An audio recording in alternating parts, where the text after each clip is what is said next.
Hi everybody, welcome back to my channel. In today's video, I wanted to talk about the adult effects of child sexual abuse that people usually don't think about. People tend to think about child sexual abuse in terms of sex and intimacy, trust, flashbacks, hypervigilance, things of that nature. But one of the more deeper things that it does is that it kind of scrambles the developmentally appropriate and safe desire and links it to unhealthy and unsafe reality of sexual violation. Child sexual abuse takes normal kind of wanting and longing, curiosity, attachment, closeness, tenderness, admiration, and need, and filters them through coercion and power, fear, danger, pain, and harm. So later as an adult, the person often cannot clearly discern what is healthy versus what is unhealthy, what is safe versus what is unsafe, and what is genuine connection versus threat, what is normal desire versus danger, shame, exposure, and power. And this does not only show up in the sexual relationships, but it also shows up in ordinary human interactions such as friendships, work dynamics, obviously relationships, where tone of voice, facial expression, hierarchy, self-esteem, and how someone interprets other people's behaviors all come to the forefront. And this all kind of came up to me as I was watching last week's episode of the Pitt, which by the way is just an amazing show. And I was really looking at the dynamics between some of the major characters, in particular, one of the major characters, Trinity Santos, who is a very polarizing character. And I was like, I've got to talk about this. I mean, I was watching the show as a therapist going, her behaviors are so familiar with the women that I work with who come to see me in my practice, where I work with, the unprotected child. So women who had experienced child sexual abuse, attachment trauma, mother-daughter sexual abuse, they present in so many ways like Dr. Santos that I was thinking to myself, I've got to talk about this, because this is one of the things that most people don't think about when they think about trauma. So first off, if you haven't watched The Pitt, you should definitely check it out because it's a really good show. And Dr. Trinity Santos is I believe she's a third-year resident. And she is a character that people online have lots of opinions about. People either really love her or they hate her. People will say she's annoying, or she's arrogant, or she's aggressive, or she's difficult, while other people will say she's misunderstood, she's smart, she's caring, and that people just don't like her because they're sexist, or, the patriarchy, or whatever it is. But for me as a therapist, I could see everybody's perspective. And that's just because as a trauma therapist, what I noticed more than anything was how she shows up and interacts with many of the other characters on the show, and how these behaviors are so common, and how these behaviors that she exhibits are actually a form of self-protection on her part. And so I just really wanted to talk about that today. These behaviors are so common with the women that I work with daily in my therapy practice. And whether that's working with preteens or even adults, I see just how childhood trauma really interferes in many ways with how a person sees themselves and how they read social cues, which impacts their relationships with other people. So I thought it would be fun and hopefully helpful to break down what I saw from the last episode, as well as from what we know about her and from earlier episodes, and talk about it from a trauma perspective, naming, 3 to 4 pretty core frames. And so we're going to start kind of with number 1, which is mostly what this video is going to be about. And I just wanted to say that, I don't think that Dr. Santos is a good or a bad person. I mean, those are kind of moral labels, and we're not really here for that. What I really wanted to focus on and break down were her actual behaviors, and to have you come to understand how these are often impacted by trauma. And perhaps somebody you know or somebody you love displays some of these behaviors. And my hope is that you can come to understand a little bit more about how these behaviors develop, and understand how some of these behaviors may actually be doing the opposite of what you or what the person you really love is hoping that they'll do. Because when it comes to attachment or connection with another person, we want to really think about it in terms of moving, like we're moving away from somebody or we're moving towards somebody. So you want to ask yourself, is this behavior more likely to move someone closer to me, right, where we can have a deeper connection, or is it going to move further away where there's going to be little to no connection? And Dr. Santos' behavior is a prime example of how trauma can disrupt somebody's ability to accurately read relational cues, respond to them, and understand how they're being experienced by another person. And all of this is related to what we call the social engagement system. And the social engagement system is pretty much this. It's our face and it's our body language. And the system is actually a pretty complex system, and it really does include all areas of our brainstem, our limbic system, our cortex, and it all has to work together, right? And the social engagement system is a function of our autonomic nervous system, specifically the ventral vagal pathway that allows you to read and respond to other people in ways that support connection and regulation. And it develops early through repeated moment-to-moment interactions with our caregivers, starting from the day we are born. And this is where we want to kind of talk about the brainstem functioning. A baby doesn't have language, so the nervous system is really learning through sensory input, right? So your eyes, your nose, mouth, right, touch, all of those things, right? The face, the eyes, the mouth, tone of voice, timing of responses. When a caregiver is attuned, meaning their facial expression matches the child's state, their voice is warm and responsive. They smile, their eyes light up, their face widens, right? Their voice softens, or it has like a melody, song quality. Touch is gentle, it's secure.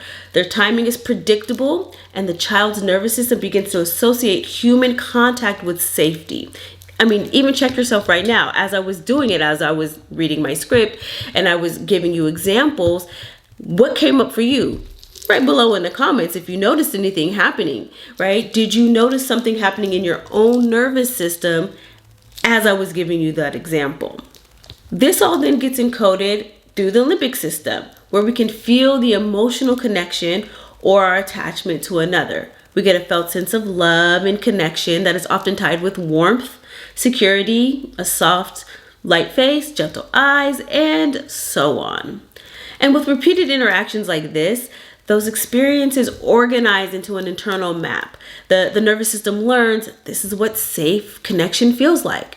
And that map becomes automatic. It allows you as an adult to quickly read subtle cues in other people and adjust your behavior without having to consciously think through every single interaction, because that would be exhausting. The cortex comes online and it just fast tracks all of this. And so when development is consistent, the system supports regulation and flexibility. You can stay present in a conversation, you can repair misunderstandings, express yourself directly, and tolerate small ruptures without going into defense. But conversely, if development was disrupted, especially in environments where attachment trauma, inconsistency, intrusion, or abuse, the system learns something very, very different.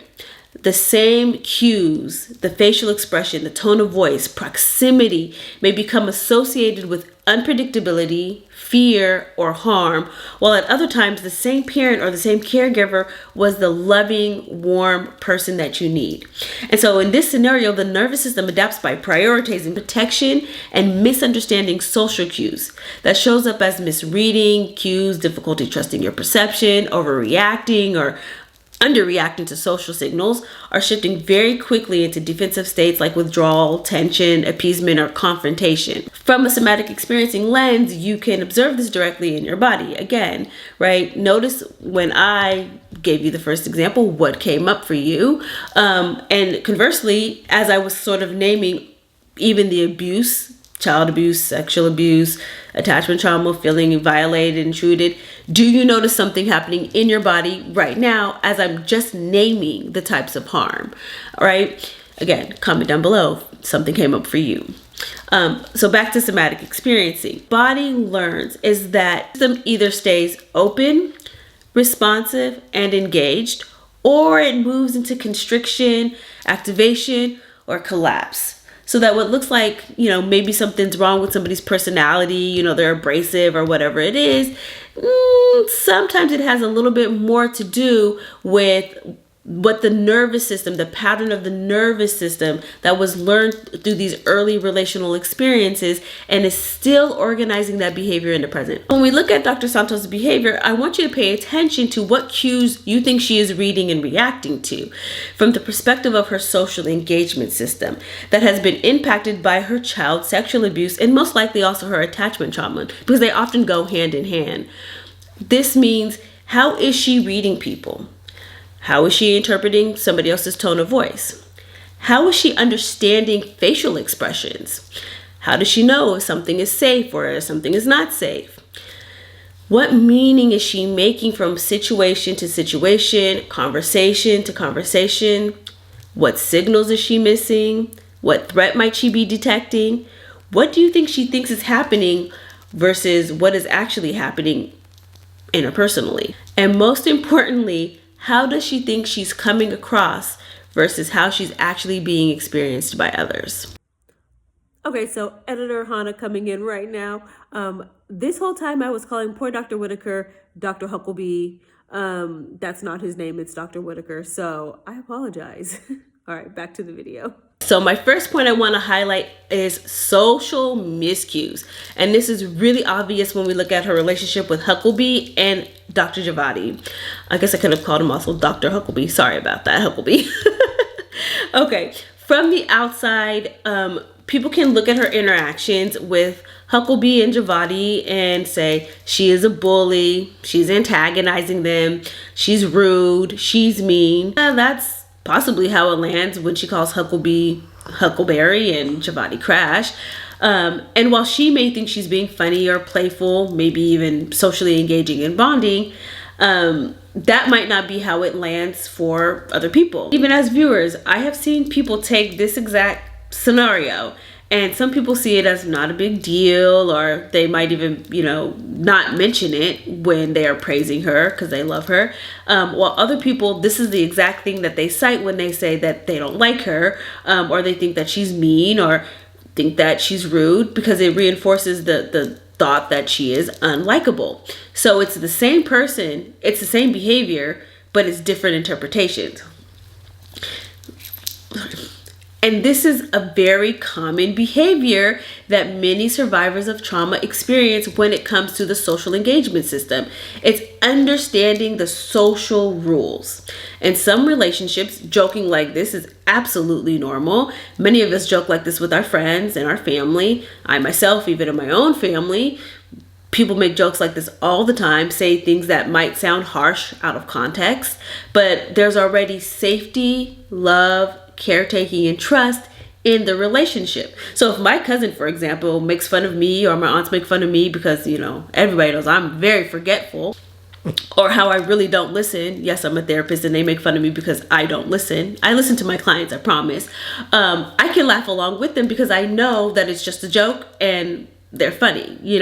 These are the same people who will make those jokes but will also show up for me when I was in the ICU a few years ago because I had DVT in my leg, and they drove 4 hours to come visit me almost every single day to make sure I was okay, right? So those jokes don't land. Conversely, those same people, if they make those same jokes to my poor mother, who I love dearly, if they make those same jokes to her, it's a problem. Okay, it's a problem. It's not funny to her, but that's because she has a longer history, particularly with her sisters, and there's a lot more trauma that's embedded in that relationship. So she doesn't find their jokes nearly as funny. I've had many a phone call about them. Again, comment if you are that child in your family. But jokes aside, you can see that in the same people, those same types of jokes, if you have the safety and the love and the trust of a relationship between the two people, it lands very differently than if you don't have that safety and love and caretaking. If that's not present, then it can feel threatening. Then it can feel harsh. Then it can feel like somebody's making fun of you. So again, we go back to Dr. Santos, right? And you can see how in her giving these two people these names, these nicknames, again, it could be socially acceptable to call her Crash or call him Huckleby. And you can even see it now because her and Huckleberry, I'm going to call him Huckleberry too. You can see that Santos and Huckabee have a positive relationship now, that safety has been established between the two of them, trust has been established, there's a friendship there. He calls her Huckleberry now. He doesn't care. He laughs about it, he jokes around. He no longer experiences it as a problem. You can see it in his facial expression, you can see the way he laughs, you can see the way they interact. But conversely, when she still to this day calls Javadi Crash, that lands very, very different for Javadi. But with Dr. Javadi, it's even more loaded because she's a med student, she's younger, so she's already more dismissed, she's lower in status, and more vulnerable in the system. So when Santos makes a joke at her expense, it doesn't land as camaraderie, it lands as a threat, dismissal, or humiliation, especially if we add that she is seen as a Nepo baby. Her own mother is quite cruel and humiliating. Let me know in the comments if you want me to do a video about her mom, because woo, she set me off. I was like, oh, anyway. But we could talk about that attachment from an attachment trauma perspective in another video. But again, like, Javadi's a med student, so she's already under Santos's rank in a dynamic that can be, so this dynamic can be seen as cruel. There was another content creator who did a video that explained all of the rankings of the Pitt, like where everybody is. And I'm going to link it down below because it was really interesting. And I think it helped to establish like some of the different dynamics that could be going on that also interplay between the characters. But this is also why her calling Javadi Crash can be so painful for Dr. Javadi, because A, she's making fun of her and they don't have a safe and established relationship, but she's also, like I said, a med student and her mom is already cruel. So her attachment trauma, Dr. Santos's stuff is hitting Dr. Javadi's stuff, and that's almost always a recipe for disaster. So because of trauma that disrupts the social engagement system, many survivors, they know a behavior is socially acceptable in some contexts, but they often miss that the context is what determines how that behavior lands in another person, how they're being perceived by another person. So they're not tracking, does this person feel safe with me? Have we established trust, safety?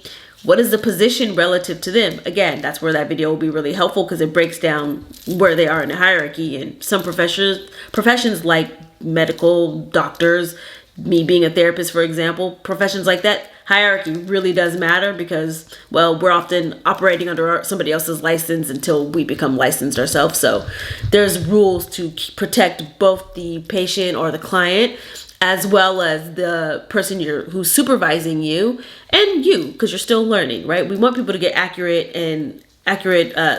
education, which comes from doing, but we also sometimes have to be a little bit tough in the micromanaging. So that kind of thing does matter. So Santos isn't really managing or noticing any of those things when she's interacting. She's just trying to be playful, but she's also missing the mark because she hasn't established the safety and the trust with somebody like Dr. Javadi, nor taken into account her position in the hierarchy.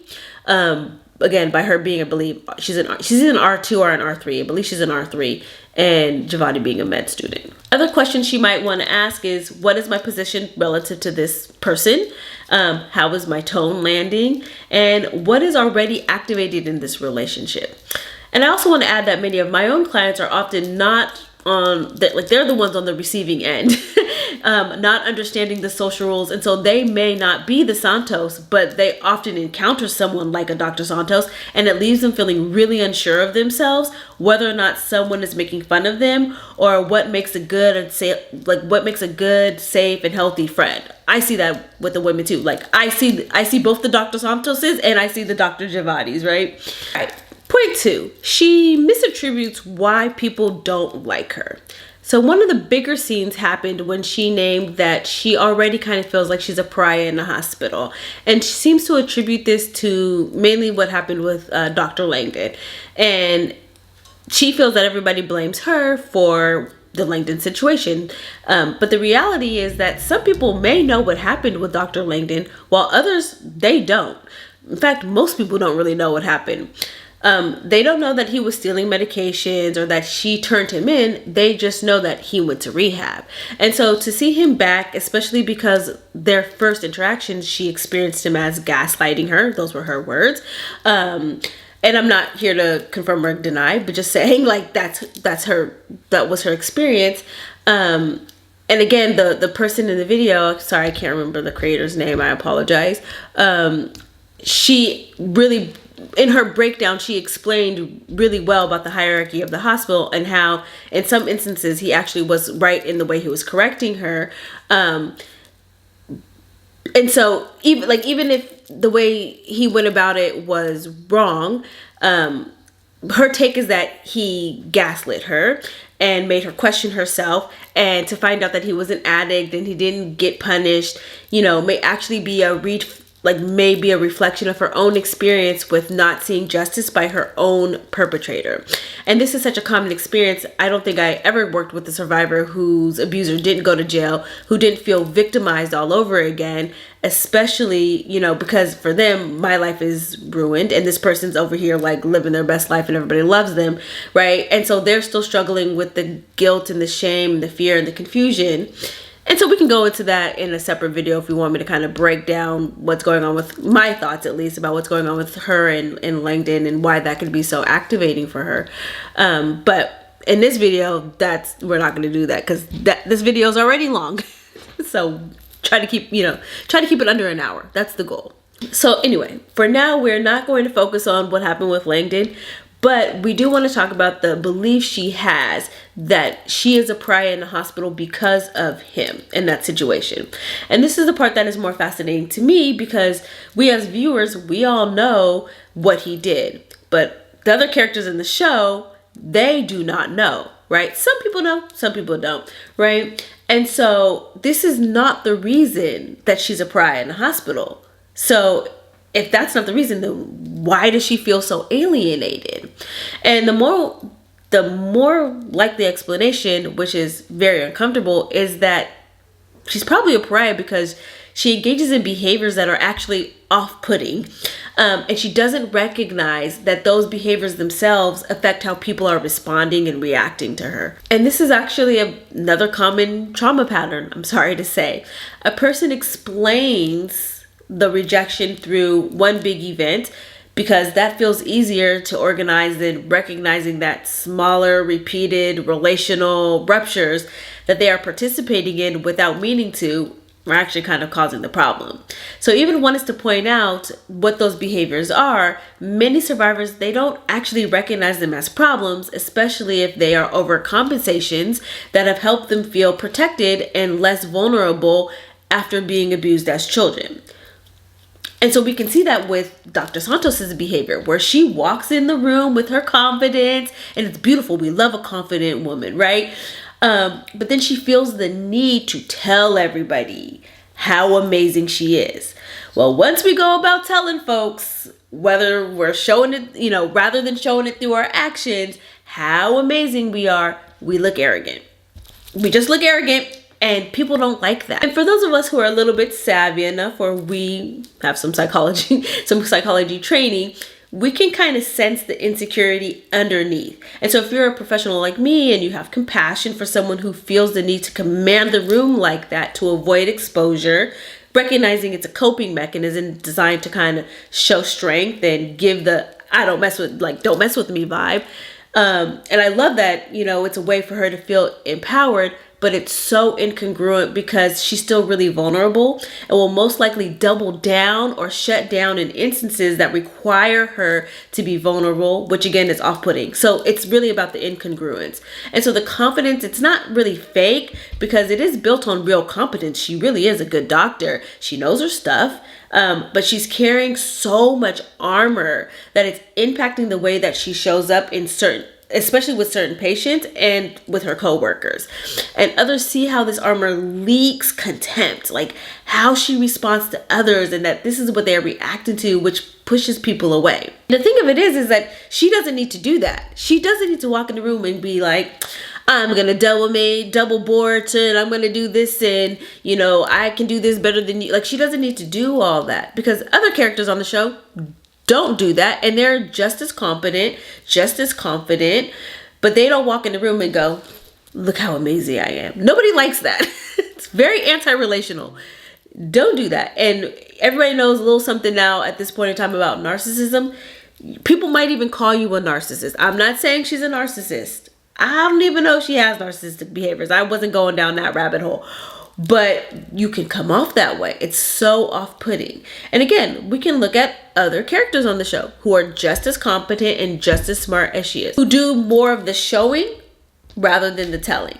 So we can see, right, Dr. McKay, for example, one of my favorite characters. I think everybody also loves her. Or even Dr. Halashimi, you know, another polarizing character. But these are two women who know their stuff. They're smart and they're compassionate. They know what to diagnose, right? They're also relational, right? They pull people in. They're collaborative. I mean, they're doing a thing. Whereas Dr. Santos kind of operates like she's very superior. You know, when I was writing my script, I was thinking about Grey's Anatomy, and I was thinking of the difference between Dr. Dreamy and Dr. Steamy, R.I.P. to Dr. Steamy, where like when he first was on the show, he was like, I'm all that. Like, I'm good looking and I'm smart. I'm the plastic surgeon. And he was, you know, he had to tell people how amazing he was. Whereas like Dr. McDreamy, why do I not remember their names at this point? I haven't watched the show in a really long time. But he was just as competent. He was, badass neurosurgeon. But he didn't command, like he didn't walk in going, I'm the best in the room, right? There was a confidence, right? Both men are competent, can't speak English now. Both men are confident and they're competent and they know their stuff, but one walks in with arrogance and the other one just walks in and just does. That's the difference. That's what I'm trying to have you highlight, or what I'm trying to highlight, and hopefully I'm explaining this very, very well right now. For Dr. Santos, you can see, right, her belief of if I'm the smartest, the strongest, the best, the most capable, then I'm protected, I'm safe. Then nobody gets to shame me. Nobody gets to overpower me. Nobody gets to catch me being weak. It's overcompensation. It's the way she protects herself. So we don't shame her for that, but we do acknowledge that these behaviors designed to keep her safe are also the ones that are going to be anti-relational, and they're going to be the ones that are going to push people away from her, which is ultimately what she doesn't really want. But again, for her own safety, she unconsciously does it so people don't harm her. So the next 2 points that I have are actually related, and they're both related to attachment, which is honestly my favorite topic to talk about. I could talk about attachment all day long. But we can see exactly how the different attachment styles can actually show up in one person, which I know probably if you're watching this, you're like, what are you talking about? Because most of the time people think, oh, this is my attachment style and it's fixed and this is the way it is. No. You might have a dominant attachment style. We all tend to have a dominant one. But depending on who we are with, another one might actually be pulled out of us, and it can be quite surprising. So I'm going to break down the two different attachment styles. In the comments, I'll put a different link to maybe my blog or maybe a video if I can find one that I've done about the different attachment styles, so I don't spend too much time going into that now, because it is important, but I don't, this video is probably already going to be like 30 or 40 minutes long. So the first part of this, or I guess point 3, I don't know, however you want to describe it, it's vulnerability and attachments. The Huckabee dynamic is what I called it in my script. I felt very clever when I wrote this, by the way. And so what I really appreciate though about her relationship with Dr. Huckabee is that it's really interesting to see where they first started in the first season. And when we first see them interacting again, she's teasing him, she's calling him names, she's very confident, and that's her. Like she's this big personality, and he's a little bit unsure. He's a little bit more on the shyer side. And you can really feel the difference in the two characters right away. Then over the course of the first season, he grows in his confidence, and their relationship starts to develop to the point here we are in season 2, and they're roommates. And there's now some level of trust and safety and connection that has been built, some of which we saw happen. I mean, we didn't see it because it happened off screen, but we know that it's present. Despite her desire to hide how much she cares about Huckabee, it's obvious that she cares about him, because she tries to initially talk to him about his relationship with the widow and, you know, what's going on with that. And when that doesn't work, she does go to Dr. Robbie and asks him to kind of talk to Huckabee about it because she's concerned. And when she was talking at first to Dr. Huckabee, she was trying to, you know, encourage him and share why she was concerned. Now, she was a little bit more guarded, more protective over her heart and, you know, not being too vulnerable, which is why I think she went to Dr. Robbie, like, oh, maybe he can, you know, talk some sense into him. But she only did it because she cared. She doesn't want him to be hurt or used. So that gives you an indication of how she views her relationship with Huckabee. But once Dr. Robbie talks to him and he's all excited, oh, Dr. Robbie's gonna, you know, let me stay at his place, and he's all excited and, you know, in his head too, because of the way she's always kind of teasing him and makes it seem like, I don't care if you're here or there, you know. He goes, okay, I'm gonna stay at Dr. Robbie's, now I'll be out of your hair, you know, and she just loses it. She becomes very upset with him leaving. And on the surface, like, you can really feel her anger. She looks very, very reactive and like she's being difficult, and, you know, it's kind of off-putting. But if you actually listen to what she's saying and what's actually coming out, she's saying, I like living with you. I don't want you to leave. I'm actually going to miss you. Don't leave me. But she's not actually saying those things directly. She's just being defensive. Go ahead and go. I won't miss you. You know, go have fun. You know, she's doing all that stuff.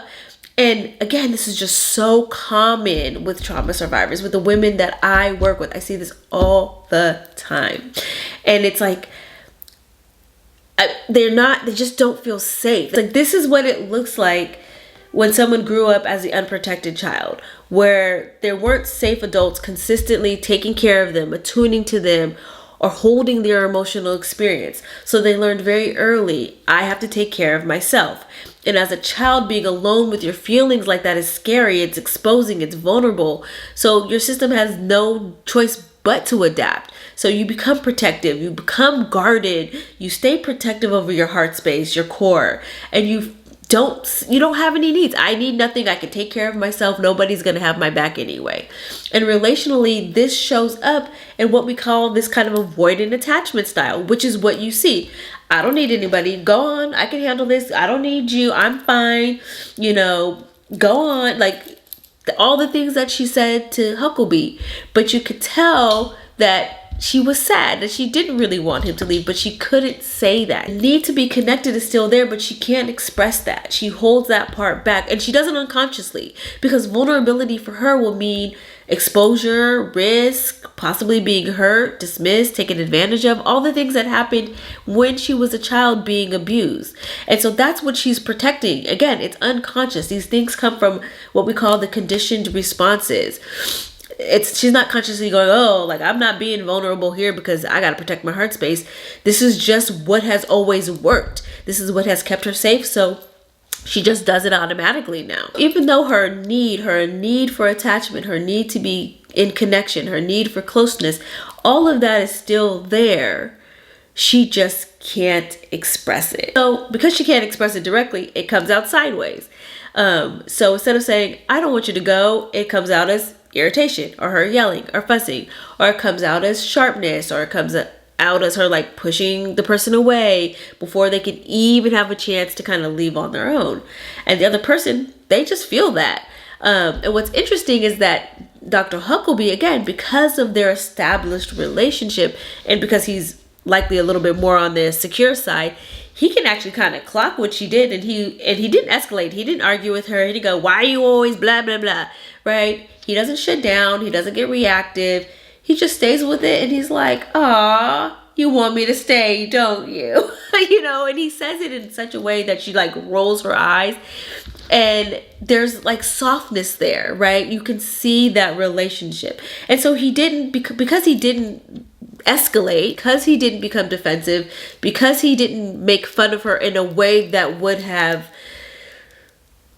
made her shut down. Going back to kind of the start of the video, the social cues about joking, because he knows her, he softened. If you watch the clip again, he smiled, he went back a little bit, his face relaxed, his eyes opened, like all those social engagement system cues that tell somebody, hey, I'm open, that her body, again, it happened so quickly, can read. She's like, all right, cool. And it was a really cool scene to watch. I really loved it. And so you can see, again, because she met somebody who's more on the secure side, he naturally was able to kind of go with it and stay with her. And that's, part of what therapy can do, but also having a really healthy relationship that changes that template. Oh, there are people I can be vulnerable around. Oh, I don't have to be tough. Oh, I can say, hey, I miss you, and the person's not going to experience that as intrusiveness, or they're not going to push me away, or they're not going to reject me, or whatever it is. Which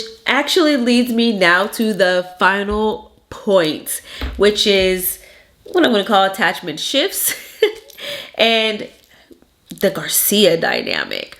Okay, so now we have the opposite dynamic with Dr. Garcia and Dr. Santos, where Dr. Garcia has pretty clearly put the brakes on this relationship, if we can even call that. Maybe it's a situationship. I don't know. Whatever you young people, I think that's what the young people call it, right? Y'all call it a situationship.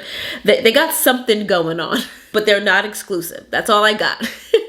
And so what's really fascinating is that it sounds like that's how they kind of got started in their relationship, is that it was just going to be kind of this fling. And so Dr. Santos doesn't really have a lot of people. And so you can see her trying to move closer to Dr. Garcia. And Garcia has this wall. She appears cold and unfeeling, and she kind of throws Santos for a little bit of a loop. And again, this is such a common dynamic with two avoidants who meet each other, get together, and then one starts to kind of switch it up and get more anxious as the other person kind of remains more cold. That's just very common. I also see it because when an avoidant and an anxious get together, they often trigger each other as well, because they want the closeness, but how they go about it actually triggers the other person. Again, I'm not going to spend this video going on about it. I'll try to link another video, or I can do a separate video talking more in depth about it, because it's one of my favorite topics to talk about, which is attachment. Anyway, back to Garcia and Santos. We all have desire, right? A desire to be in connection with another. We are human after all. And so our sense of belonging and feeling like we matter to another is kind of hardwired. And trauma kind of messes with this. So an avoidant may be disconnected or cut off from their desire because of the fear that ultimately no one will show up for them consistently in a way that they want and they need. And then ultimately they will still be left all alone, while the anxious person feels this deep fear about being left or abandoned and rejected. So they need constant reassurance that the other person won't leave. And this fear, again, it's underneath. The fear of being alone is still underneath both. It's just presenting very different. And so with Santos and Garcia, Santos has slowly opened up to Garcia, talking about the Langdon situation or her fears about charting and, having to maybe do her year over again. And Garcia's got no time for that. She's at work. She's busy. She's not in a relationship. Why do I have to hear all this? The things that she says and believes, and so she behaves in a certain way. And for Santos, there is already a level of intimacy between the two of them that was established. And because she doesn't really believe she has anybody else she can rely on more than Garcia, they're just constantly triggering each other. And so you can see Santos increasingly becoming upset and it's starting to bleed into her work, where she is more impatient with her patients and impatient with her coworkers. Nobody knows what's going on inside, except us as the viewers. Like, we obviously know what's going on. And so outside, she is unintentionally creating a dynamic that reinforces her belief that she is a pariah there at the hospital. So when she walks in with her confidence and she shows off her skills as if she's better or more superior than other people, people read her as unlikable. So then when she's short with her colleagues, or she's not spending the amount of time she needs to with her patients, or she's threatening patients' fathers, right? Like, all of this is catapulted cataloged as unlikable, unprofessional, and maybe she's not right for this job. This is what people are interpreting. And I'm not saying any of this stuff is true, but I'm just naming it because this is often how this shows up in real life. And I see this all the time, again, with the clients that I work with. And it's really heartbreaking because they're just some of these subtle ways that trauma impacts all areas of somebody's life. And I just want to kind of recap it. It's like, for her, she's already activated and stressed. We've got the Langdon situation, right? That's stressing her out. She's got this new person who's coming in on her case about charting. She's thought she had a relationship with Garcia or something going on that was closer than maybe it is. And so she feels alone there. Now, here comes Huckabee and he might be leaving. I mean, these are all triggers for her. So then when she's feel like her cup is filling at capacity, right? So now she's up to here, and then she's got to deal with patients too, and people love Langdon over here. I mean, it's just overwhelming. And so she starts to kind of pull back, or she shuts down, or she's more sharp, or she's more defensive, or whatever it is. And then again, people don't know all of this that's happening. We know because we're the viewers, but other people are just responding to what's in front of them. And that's what I mean by the subtle ways that these trauma can really impact you even into adulthood. So when I watch the Pitt, particularly Dr. Santos, I don't see her as a villain or a hero. I just see her as a very real woman. I mean, the Pitt actually did a pretty good job of depicting a really real woman who has experienced and survived child sexual abuse, and most likely also attachment trauma, because again, they often go hand in hand, who has become a really smart, capable doctor who is also an advocate for kids, who is still struggling with her own interpersonal and self-esteem related impacts of the trauma. And I can see someone whose system learned to read the world through this thread. And I can see someone who's trying to be relational, but because of how her system is wired now, she often becomes anti-relational without even really realizing it. And she reaches for connection in ways that actually create distance. And she protects herself in ways that push people away. And she misreads people. And then she makes meaning out of that in a way that doesn't fully account for her own behavior. And when you layer in child sexual abuse trains the body and the mind to read desire, closeness, vulnerability, attention, and authority through danger.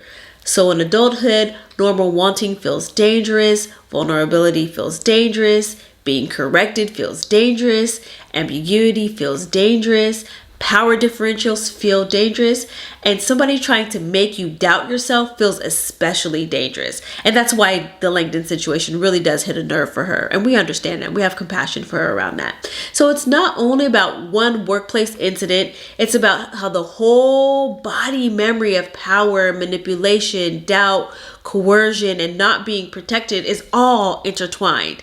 And that's why this character is really interesting to me. And this is why I also think that people respond so strongly to her, because honestly, she's just so real. So thank you so much for watching today's video. Sorry it was a long one. If you like this type of content, let me know. I'll do more videos because it's fun for me. And I find that it's helpful if I can show, examples in media of real people that really display attachment trauma or child sexual abuse or mother-daughter sexual abuse, like the impacts of it, because it's often more deeper than what you might, I don't know if that's the right English phrase, but it's also deep. It's often deeper than what you maybe read in a book or what you read on a blog where, we constantly talk about kind of hypervigilance or, intimacy based problems. It's these real world issues and how somebody really does show up in their day-to-day life with in their interpersonal relationships. And if you're ready to actually work through this in a more direct way, you can also find information about working with me directly in my private practice at Centering Healing. I support women like Dr. Santos every single day to be less reactive and more embodied so that the trauma is no longer running the show. Because this doesn't just affect how you feel, it affects how you connect and that changes everything. So thank you all for your time. I will catch you in the next video. Please don't forget to subscribe, like, comment, and I'll see you in the next video.